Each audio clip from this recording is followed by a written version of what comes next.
नमस्कार दोस्तों, मैं स्मित मिश्रा स्वागत करता हूं एक बार फिर से आप सभी का एमजेटी एजुकेशन में। साथियों, सितंबर महीने की पार्ट 2 लेकर के मैं वीडियो आ चुका हूं। मंथली करंट अफेयर को 2 पार्ट में हम लोग कवर करते हैं। पार्ट 1 में हम लोग 1 तारीख से 15 तक और पार्ट 2 में 16 तारीख से 30 या 31 तारीख तक के करंट अफेयर को कवर करते हैं। डिटेल कंटेंट होता है, हर एक क्वेश्चन का डिटेल एक्सप्लेनेशन के साथ रहता है और बेहतरीन क्वेश्चंस रहते हैं पूरे महीने भर से। तो आज की वीडियो प्रेजेंट है आपके सामने 16 तारीख से लेकर 30 तारीख तक के करंट अफेयर के सितंबर महीने के क्वेश्चंस के बारे में। तो आज की वीडियो हम लोग डिटेल से पढ़ने वाले हैं। पार्ट 1 1 से 15 तक का ऑलरेडी हो चुका है। मंथली प्लेलिस्ट सर्च कर लेना, मंथली प्लेलिस्ट में आपको मिल जाएगी।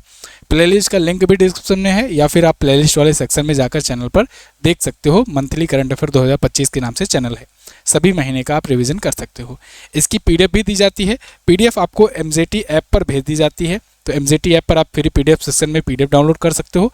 क्विज भी वहाँ पर मिल जाएगी, आपको क्विज भी सॉल्व कर सकते हो। एक जरूरी सूचना, धनतेरस और दिवाली के अवसर पर आप लोग को एमजेटी एजुकेशन के द्वारा भी हैवी डिस्काउंट दिया गया है, जिसके तहत दिवाली धमाका ऑफर के तहत आप हमारे जीएस सफलता बैच इसको मात्र 199 में प्राप्त कर सकते हो। ऐसे ही बहुत सारे बैच हैं जिन पर 84% का डिस्काउंट है। जैसे संकल्प बैच आपको आज के दिन पर मात्र 99 रुपये में मिल रहा है। संकल्प बैच 2025 के तहत आपको स्टैटिक और करंट अफेयर पूरा कंप्लीटली पढ़ाया जाता है। मतलब आप समझो ई बुक से भी सस्ता, साल भर की ई बुक से। तो ये आपको मिलेगा। ये वीडियो कोर्सेज हैं, तो आप एमजेटी ऐप पर जाकर वीडियो कोर्सेज का फ़ायदा उठा सकते हो। कूपन कोड में आपको दिवाली यूज करना है, ठीक है। ऐसे ही आप ई बुक्स भी ले सकते हो, उस पर भी 70% तक के डिस्काउंट। शुरू करते हैं पहले क्वेश्चन से। तो पहला क्वेश्चन है, 15 सितंबर को निम्न में से कौन सा दिवस मनाया गया। 15 सितंबर को आप जानते हो 2 महत्वपूर्ण दिवस मनाया जाता है, राष्ट्रीय इंजीनियर्स दिवस और अंतर्राष्ट्रीय लोकतंत्र दिवस। राष्ट्रीय इंजीनियर्स दिवस ये सर मोक्ष गुंडकम विश्वेश्वरैया जी की जयंती के अवसर पर मनाते हैं और लोकतंत्र दिवस तो आप डेमोक्रेसी के लिए मनाते हैं, ठीक है। तो दोनों दिवस इसी दिन पड़ता है, एक एक करके जानेंगे। भारत रत्न सर मोक्ष गुंडकम विश्वेश्वरैया की जयंती पर 15 सितंबर को मनाया जाता है। 1955 में इनको भारत रत्न मिला था। ये क्वेश्चन पूछा जाएगा आपसे, ठीक है। थीम क्या है? Deep tech engineering excellence driving India's ticket. और लोकतंत्र दिवस के बारे में, लोकतंत्र दिवस की थीम पूछी जाएगी। थीम याद रखना, achieving gender equality action by action. Achieving gender equality action by action, ठीक है। लोकतंत्र को ही बचाने के लिए अभी मारिया कोरिना मचाडो इनको मिला है शांति का नोबेल। ये वेनेजुएला में लोकतंत्र की बहाली के लिए ये काम करती हैं, तो ये भी याद रखना, यहाँ से लिंक कर सकते हो। 2008 से लोकतंत्र दिवस मनाया जाना शुरू हुआ है। अगला, हाल ही में जारी IMD वर्ल्ड टैलेंट रैंकिंग में भारत किस स्थान पर है। ध्यान रखना, वर्ल्ड टैलेंट या कहें विश्व प्रतिभा सूचकांक, हिंदी में कई बार आ जाता है तो फिर लोग कंफ्यूज हो जाते हैं। विश्व प्रतिभा सूचकांक, ठीक है ना। तो विश्व प्रतिभा सूचकांक में भारत किस स्थान पर है? भारत इसमें आ गया है 63rd पोजीशन पर, 63वें स्थान पर। देखिए दुनिया भर के भारत की, देखिए दुनिया भर की 64 अर्थव्यवस्थाओं में 63वें पर भारत को रखे हैं। प्रतिभा में भारत सबसे आखिरी पर है, ठीक है। तो अब देखिए, international institute for management development यानी IMD के द्वारा जारी करता है, तो जारी करता भी पूछा जाएगा। टॉप पर कौन है? स्विट्जरलैंड है टॉप पर, लग्जमबर्ग दूसरे पर, आइसलैंड है तीसरे स्थान पर। ओके, पिछले साल हांगकांग देखिए चौथे स्थान पहुंच गया है, पिछली बार 9वें पर था। अगला, 2025 में ड्रामा सीरीज में मुख्य अभिनेत्री के लिए एमी अवार्ड किसने जीता? एमी अवार्ड ये अमेरिका में दिया जाने वाला टीवी सीरियल्स के लिए अवार्ड है। अमेरिका में सिनेमा के क्षेत्र में जो दिया जाता है वो ऑस्कर या कहें एकेडमी अवार्ड होता है, और जो टीवी के लिए, टीवी सीरियल और सीरीज वगैरह के लिए दिया जाता है वो होता है एमी अवार्ड। जो संगीत के लिए दिया जाता है उसे कहते हैं ग्रैमी अवार्ड, ठीक है ना। समझ में आई बात? चलिए, तो यहाँ पर ये किसे मिला है? ये मिला है ब्रिट लोअर को। ब्रिट लोअर को, देखिए ब्रिट लोअर को इनको मिला है सेवरेंस नाम के सीरियल के लिए, बेस्ट ड्रामा सीरीज के लिए। और स्टर्लिंग के ब्राउन को मिला है लीड एक्टर का। ड्रामा सीरीज बेस्ट चुनी गई है सेवरेंस, इन्हीं वाली सीरीज। कॉमेडी सीरीज चुनी गई है द स्टूडियो। 76वां संस्करण था एमी अवार्ड का, 1949 से दिया जा रहा है। अगला, किस राज्य में प्रधानमंत्री ने विश्व का पहला बांस इथेनॉल संयंत्र स्थापित किया? विश्व का पहला बांस इथेनॉल संयंत्र, मतलब बांस से इथेनॉल बनाया जाएगा। कहाँ पर? असम में बनाया जाएगा। तो असम में इसका उद्घाटन किया है पीएम मोदी ने। नुमालीगढ़ में 5000 करोड़ की लागत से ये संयंत्र बन रहा है। E20 इथेनॉल मिश्रण का लक्ष्य आप जानते हो नितिन गडकरी जी के नेतृत्व में 2030 के बजाय 2025 में ही उपलब्ध करा लिया गया है ना। इनके बेटे का कोई रोल नहीं था भाई, बार बार जो बोल देता है बेटे का रोल था उसके केस करा देते हैं। निम्न में से किसके द्वारा ज्ञान भारतम पोर्टल लॉन्च किया गया? ज्ञान भारतम पोर्टल ये लॉन्च किया गया है किसके द्वारा? पीएम मोदी के द्वारा। पीएम मोदी ने इसे लॉन्च किया है पांडुलिपि डिजिटलीकरण को बढ़ावा देने के लिए। जो पांडुलिपियाँ होती हैं, मैन्यूस्क्रिप्ट्स होती हैं, वो जो बची हुई हैं उनको अब डिजिटलाइज किया जा रहा है, उनका डिजिटल डेटा स्टोर किया जा रहा है। तो पांडुलिपियों का उद्देश्य डिजिटल संरक्षण करना, सार्वजनिक उपलब्धता सुनिश्चित करना। ठीक है, अगला, भारत ने यूनेस्को की संभावित सूची में कितने नए स्थलों को जोड़ा है? यूनेस्को की टेंटेटिव लिस्ट में जोड़ा गया है। तो अभी 7 नए स्थलों को टेंटेटिव लिस्ट में जोड़ दिया गया है। डेक्कन ट्रैप्स, सेंट मैरिन द्वीप समूह, मेघालय युग की गुफाएं, नागा हिल्स, एर्रामिट्टी, तिरुमाला, वर्कला क्लिफ, ये 7 हैं जो टेंटेटिव लिस्ट में हैं, यानी अस्थायी सूची में है। ध्यान रखना, अस्थायी सूची से अस्थायी सूची में जाता है। जब अस्थायी सूची में चला जाता है कोई साइट, तब उसे हम लोग कहते हैं कि इंडिया की तरफ से ये यूनेस्को वर्ल्ड हेरिटेज साइट हो गया। अभी कितने हैं? अभी यूनेस्को के तरफ 44 हैं। ठीक है ना, देखिए टोटल तो जो ये वाला है अस्थायी टेंटेटिव वाला 69 है, लेकिन जो परमानेंट है, जो चला गया है यूनेस्को की वर्ल्ड हेरिटेज साइट में, उसकी संख्या है 44। आपसे 44वां पूछा जाएगा, तो 44वां अगर पूछा जाएगा तब आप बताना कौन सा, तब आप बताना मराठा मिलिट्री, मराठा सैन्य परिदृश्य। ठीक है, मराठा मिलिट्री लैंडस्केप आप बताना। तो ये 44वां विश्व धरोहर स्थल है भारत की तरफ से। पहला कौन था पूछा जाएगा, तो सबसे पहले 1983 में, कब? 1983 में, 1983 में 4 को शामिल किया गया। किसे किसे भाई? किसे किसे? डेली करंट अफेयर में आपको ये अक्सर बताता रहता हूँ, ध्यान रखना। आगरा का किला, आगरा का ताजमहल, इसके अलावा अलोरा और अजंता की गुफा, 4 को एक साथ 1983 में सबसे पहले यूनेस्को वर्ल्ड हेरिटेज साइट में शामिल किया गया है। आगे, अगला, पीएम मोदी ने, अच्छा यूनेस्को के नए अध्यक्ष भी बन गए हैं अब, कमेंट बॉक्स में बताओ कौन है, अभी आगे क्वेश्चन आएगा। पीएम मोदी ने किस अभियान के साथ 17 सितंबर 2025 को 8वें पोषण माह का शुभारंभ किया है? 17 सितंबर 2025 को 8वां पोषण माह, इसका शुभारंभ किया गया। थीम क्या थी?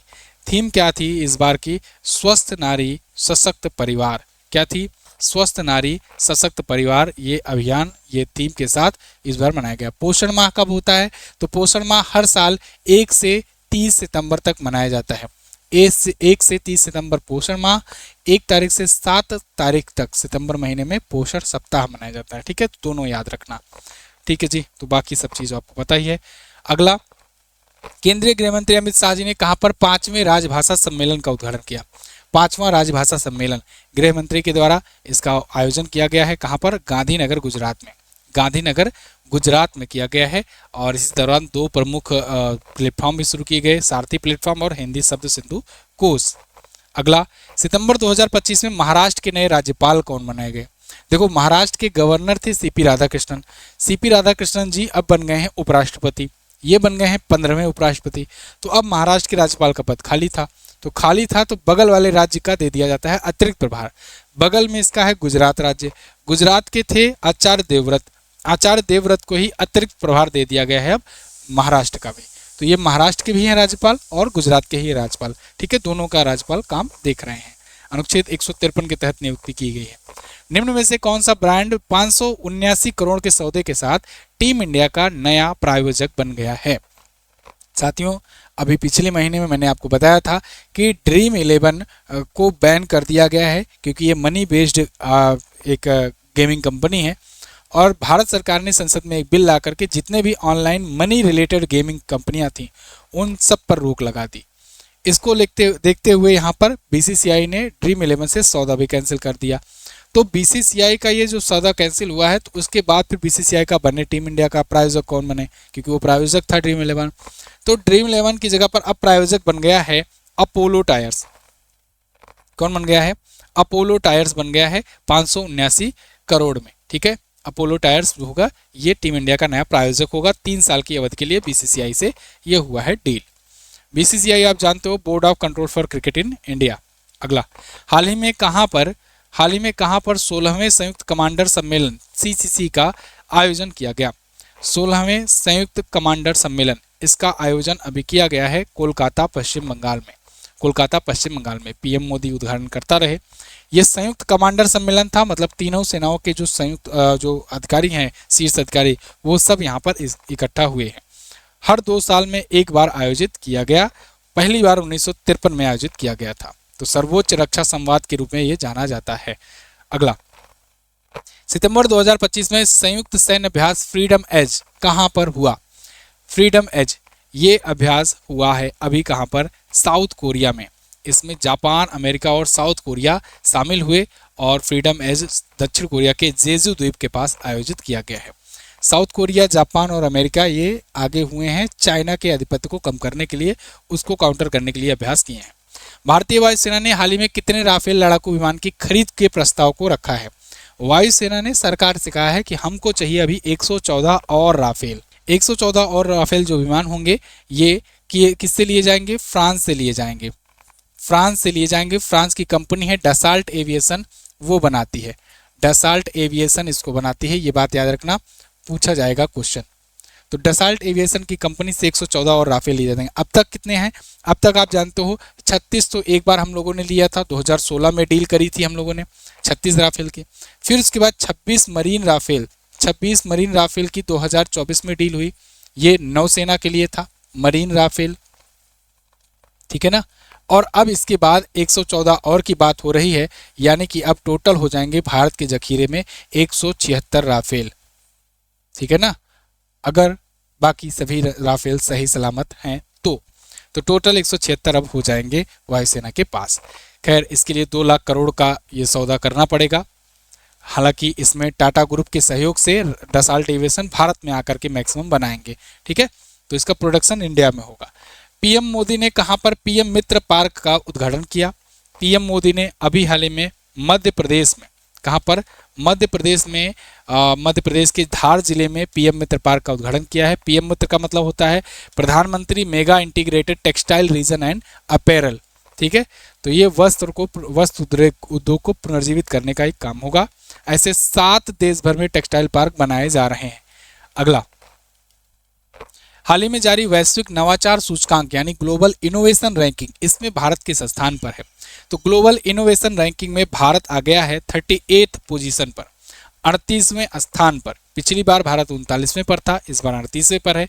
टॉप पर स्विट्जरलैंड है, सेकंड पर स्वीडन, थर्ड पर है अमेरिका। ये विश्व बौद्धिक संपदा संगठन यानी कि world intellectual property organisation WIPO के द्वारा जारी किया जाता है।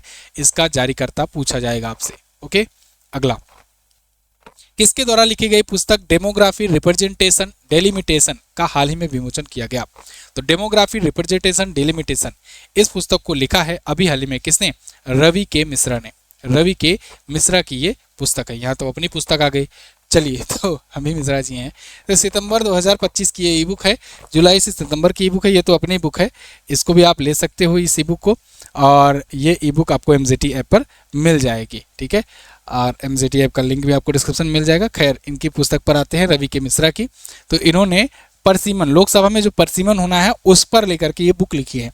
परसीमन आप जान रहे हो ना, 2029 चुनाव से पहले सुप्रीम कोर्ट ने भी कह दिया है कि अब परसीमन होगा लोकसभा का।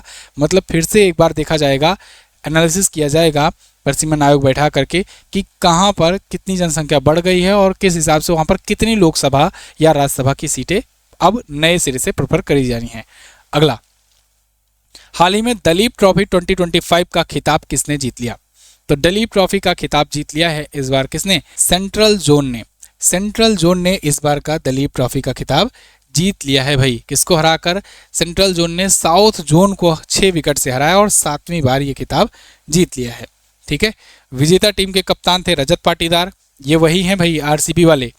RCB को इन्होंने अपनी कप्तानी में पहली बार 18 साल में पहली बार दिलाया कप और IPL का खिताब। और इस बार देखो यहाँ पर इन्होंने इनको भी दिला दिया।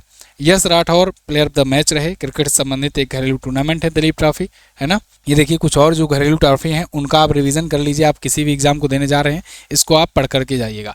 विजय हजारे ट्रॉफी को जीता है कर्नाटक ने इस बार। रणजी ट्रॉफी को विदर्भ ने जीता है। सैयद मुश्ताक अली ट्रॉफी को इस बार मुंबई ने जीता है।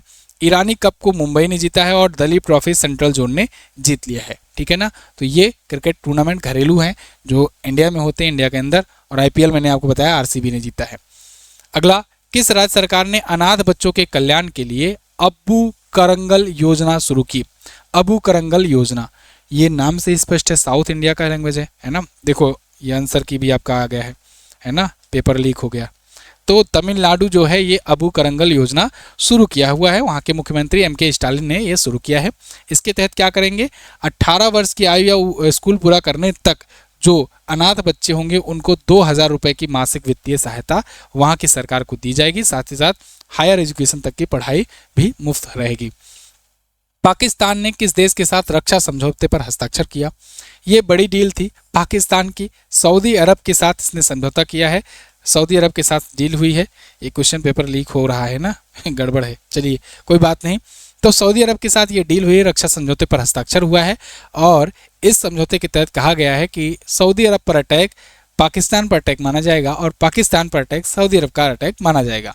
ये कहकर तो प्रमोट किया गया, लेकिन अभी हाल फिलहाल में जब अफगानिस्तान ने पाकिस्तान पर अटैक कर दिया, पाकिस्तान ने सऊदी अरब से इससे पूछा कि भाई ये अटैक कर दिए, आओ कुछ मदद करो, तो देखो सऊदी अरब ने क्या कहा कि हम यहाँ पर बीच में नहीं आएंगे, हम इस पर नज़र बना कर रख रहे हैं, दोनों देशों को कह रहे हैं संयम बना करके रखो, शांति व्यवस्था बना करके रखो।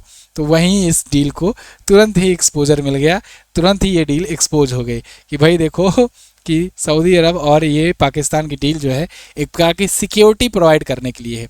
पाकिस्तान के जो होंगे सैनिक वो सऊदी अरब में जा करके बस सिक्योरिटी का काम कर सकते हैं, सिक्योरिटी गार्ड का काम वही करने के लिए सऊदी अरब इनसे किया है, क्योंकि वहाँ पर उतनी आबादी है नहीं, और आबादी जितनी भी है उन लोग के पास पैसा है भाई, वो सिक्योरिटी हायर कर लेंगे यहाँ से।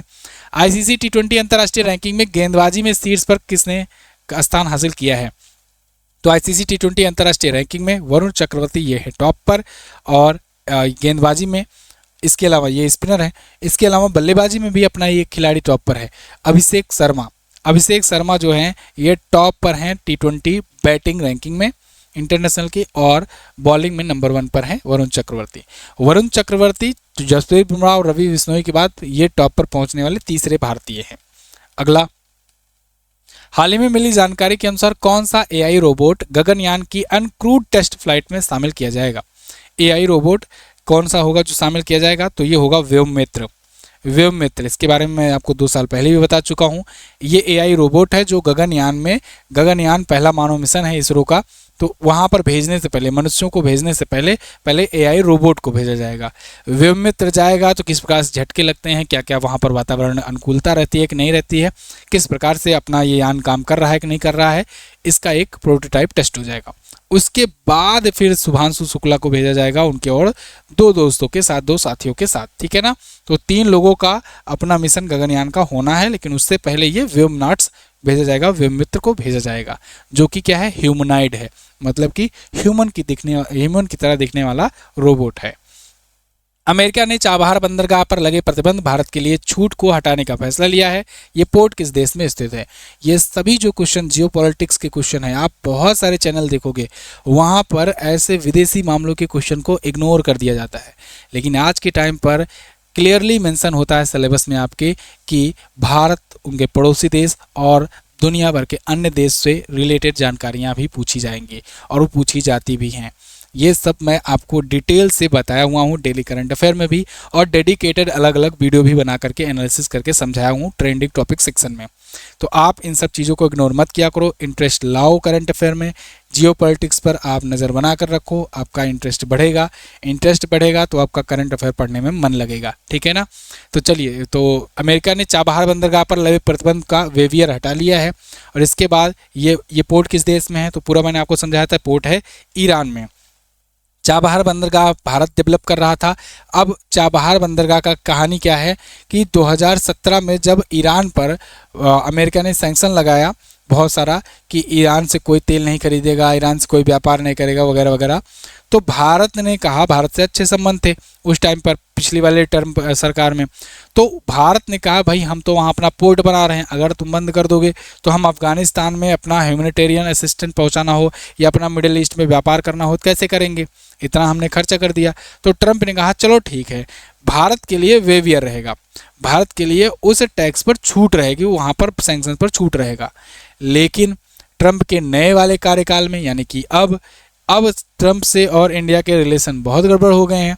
ऐसे में ट्रंप ने यहाँ पर अपनी ताकत दिखाते हुए ये कहा कि हम जो वेवियर दिए थे भारत के लिए वो वेवियर अब हटा ले रहे हैं, मतलब वो छूट अब हटा ले रहे हैं। अब भारत पर भी वो सैंक्शन लागू होगा। समझ में आई बात। भारत अभी 2024 में इसमें और बड़ा इन्वेस्टमेंट बढ़ाते हुए 10 साल के लिए पूरा पोर्ट ही लीज पर ले लिया। पहले एक टर्मिनल चलाया करता था, उसका कंस्ट्रक्शन वगैरह किया था, ऑपरेशन का जिम्मेदारी था, लेकिन अब 10 साल के लिए पूरा लीज पर ले लिया था अभी पिछली साल। और ये बात ट्रंप जानता था अच्छे से कि यहाँ पर अगर चोट मारेंगे तो ज़्यादा दर्द होगा। खैर, भारत ने सैटेलाइट ट्रैकिंग स्टेशन स्थापित करने के लिए किस देश के साथ हाल ही में समझौता किया? तो सैटेलाइट ट्रैकिंग स्टेशन भारत स्थापित करेगा मॉरिशस में। कहाँ पर? मॉरिशस में। इसके लिए मॉरिशस के साथ समझौता हुआ है। मॉरिशस का ही एक द्वीप है डिएगो गार्डिया। अगर आपको याद हो, तब जब ईरान पर B-2 बॉम्बर गिराए गए थे तो डिएगो गार्डिया से ही यहीं से F-35 प्लेन उड़ करके गए थे और B-2 बॉम्बर उड़ करके गए थे और वो जाकर बम गिरा करके आए थे। यहाँ पर अमेरिकी बेस है। इसी के बगल में एक और द्वीप है जिस पर भारत का आधिपत्य है, वो द्वीप है चागोस। चागोस द्वीप भारत ने यहाँ पर इसको अपना बेस बना रखा है और यहीं पर सैटेलाइट ट्रैकिंग और संचार स्टेशन स्थापित करेगा। ये सभी द्वीप मॉरिशस में है। ठीक है, अगला। हाल ही में मिली जानकारी के अनुसार भारत का पहला निजी तेल भंडार किस राज्य में बनाया जाएगा? इंडिया का पहला निजी तेल भंडार तो ये बनाया जाएगा कर्नाटक में। कर्नाटक में अब भारत तेल को स्टोर करके रखेगा फॉर विषम सिचुएशन। मान लो आगे चल करके फिर से अमेरिका बदमाशी करे, कोई बड़ा सैंक्शन लगाने की धमकी दे या कह दे अब तो बिल्कुल नहीं लेना है तुमको रूस से, नहीं तो हम और बढ़ा देंगे, तो उस टाइम पर भारत अपना बैकअप बना करके रखे, सब कोई ठप ना हो जाए, तेल के दाम अचानक से बढ़ न जाए। इसीलिए भारत ने भंडारण गृह बना दिया है कि तेल अभी मौका है, खरीद लो खूब और स्टोर करके रख लो। ठीक है, तो देखिए ये 2.5 मिलियन मीट्रिक टन ये इकट्ठा करके स्टोर करके रखा जाएगा कर्नाटक के पांडुर में। ठीक है ना। चलिए अगला। T20 अंतर्राष्ट्रीय क्रिकेट में 100 विकेट लेने वाले पहले भारतीय गेंदबाज कौन बन गए हैं? ये बन गए हैं अर्शदीप सिंह। अर्शदीप सिंह है ना। तो ये 100 विकेट लेने वाले पहले भारतीय बन गए हैं T20 इंटरनेशनल क्रिकेट में। विनायक शुक्ला को उन्होंने आउट किया एशिया कप में ओमान के खिलाफ, ये उपलब्धि हासिल की। किस हिंदी फीचर फिल्म को ऑस्कर 2026 में सर्वश्रेष्ठ अंतर्राष्ट्रीय फीचर फिल्म के लिए नॉमिनेट किया गया है? ठीक है ना, ये चुना गया है, ये तो गड़बड़ हो गया मामला, ये नॉमिनेट किया गया है। ठीक है, मतलब भारत सरकार की तरफ से चुन करके भेजा गया है भारत की तरफ से। ये भारत की तरफ से ऑफिशियल एंट्री है। कौन सी है? Home bound. होम बाउंड, ठीक है ना, होम बाउंड याद रखना, पूछा जाएगा आपसे। पिछली बार लापता लेडीज गई थी, इस बार होम बाउंड गई हुई है ना। तो न्यूयॉर्क टाइम्स के लेख ट्रेकिंग अमृत होम से ये प्रेरित है। ईशान खट्टर, जानवी कपूर, विशाल जेठवा हैं। तो ये हिंदी फीचर फिल्म की श्रेणी की तरफ से भारत की आधिकारिक प्रविष्टि के रूप में गई हुई है। किसे वर्ष 2023 के लिए 55वां दादा साहब फाल्के पुरस्कार दिया गया? ये बहुत इंपॉर्टेंट क्वेश्चन है। 55वां दादा साहब फाल्के पुरस्कार इस बार का किसे मिला है? मोहनलाल। मोहनलाल ये 2023 के लिए दिए गए हैं ना, 2023 के लिए अब दिया जा रहा है, ध्यान रखिएगा। राष्ट्रीय फिल्म पुरस्कार को 1991 में मालरी मिल चुका है। पद्मश्री, पद्म भूषण भी इनको मिल चुका है। थिरानोट्टम से ये अपना डेब्यू किए थे मोहनलाल। मलयालम फिल्म सिनेमा के एक बहुत ही जाने माने एक्टर हैं, तो इन्हें मिलेगा 55वां दादा साहब फाल्के। पिछली बार देखिए किसको मिला था, तो 2022 के लिए पिछली बार मिला था मिथुन चक्रवर्ती को 54वां, 53वां मिला था वाहिदा रहमान को, 52वां मिला था आशा पारेख को और 51वां मिला था रजनीकांत को, 50वां मिला था अमिताभ बच्चन को, 49वां मिला था विनोद खन्ना को। बस अगला, पहला किसे मिला था आप कमेंट करके बताओ। निम्न में से कौन सा देश ट्रॉपिकल फॉरेस्ट फॉरएवर फैसिलिटी में निवेश करने वाला पहला देश बना? तो ट्रॉपिकल फॉरेस्ट फॉरएवर फैसिलिटी में निवेश करने वाला पहला देश बन गया है ब्राजील। एक्चुअली में ब्राजील में होने जा रहा है COP30 का सम्मेलन, अभी नवंबर में होगा। तो COP30 के सम्मेलन से पहले इन्होंने कहा कि हम एक ट्रॉपिकल फॉरेस्ट फॉरएवर फैसिलिटी बनाएंगे और इसमें सभी लोग निवेश करें। तो सबसे पहले हम ही निवेश करके दिखाते हैं। तो सबसे पहले निवेश करने वाला देश बन गया ब्राजील और भी अब देशों से इन्वेस्टमेंट मांगेगा, जिससे जो ट्रॉपिकल फॉरेस्ट हैं, जो उष्णकटिबंधीय जो वन हैं, उन पर उनको संरक्षित करने के लिए फंड बनाया जाए। ठीक है ना, बात समझ में आ रही है। COP30 आप जानते हो कॉन्फ्रेंस ऑफ पार्टीज का 30 है। पिछली बार वाला ये COP29 बाकू अजरबैजान में हुआ था। ब्राजील के राष्ट्रपति हैं लूला डी साल्वा। सितंबर 2025 में वनडे में सबसे तेज शतक लगाने वाले भारतीय क्रिकेटर कौन बने? तो वनडे में सबसे तेज शतक लगा दिया है ओवरऑल मेन और वीमेन मिला करके स्मृति मंधाना ने। स्मृति मंधाना ने विराट कोहली का रिकॉर्ड तोड़ा है और मात्र 50 गेंदों में शतक बनाया है। 52 गेंदों में विराट कोहली बनाए थे और 50 गेंदों में स्मृति मंधाना ने बनाया है शतक। ठीक है ना, तो 2013 के रिकॉर्ड को इन्होंने तोड़ दिया हुआ है। ये कुछ पुस्तकें हैं, इनका आप रिवीजन कर सकते हो जो पिछले दिनों में आई हुई हैं, है ना। अगला, सितंबर 2025 में आईएमएफ प्रमुख ने किसे आईएमएफ के दूसरे सर्वोच्च पद पर नियुक्त किया? आप जानते हो पिछले महीने मैंने आपको बताया था गीता गोपीनाथ ने इस्तीफा दे दिया है, इस्तीफा दे दिया। ये दूसरे सर्वोच्च पद पर थी, इन्होंने इस्तीफा दे दिया, तो अब इनके बाद किसे नियुक्त किया गया है ये क्वेश्चन है। तो नियुक्त किया गया है किसे? ये डैनियल क्रेट्स को, और क्रिस्टलिना जॉर्जिवा इसकी अध्यक्ष हैं ही, आईएमएफ के अध्यक्ष हैं ही। आईएमएफ यानी कि इंटरनेशनल मॉनेटरी फंड, अंतर्राष्ट्रीय मुद्रा कोष। ठीक है, तो डैनियल कैट्स को बनाया गया है, दूसरा सर्वोच्च पद दिया गया है इनको। तो डैनियल कैट्स जो होंगे आईएमएफ के प्रथम उप प्रबंध निदेशक या कहें दूसरे सर्वोच्च पद वाले होंगे। आईएमएफ की स्थापना 1945 में वाशिंगटन डीसी में हेडक्वार्टर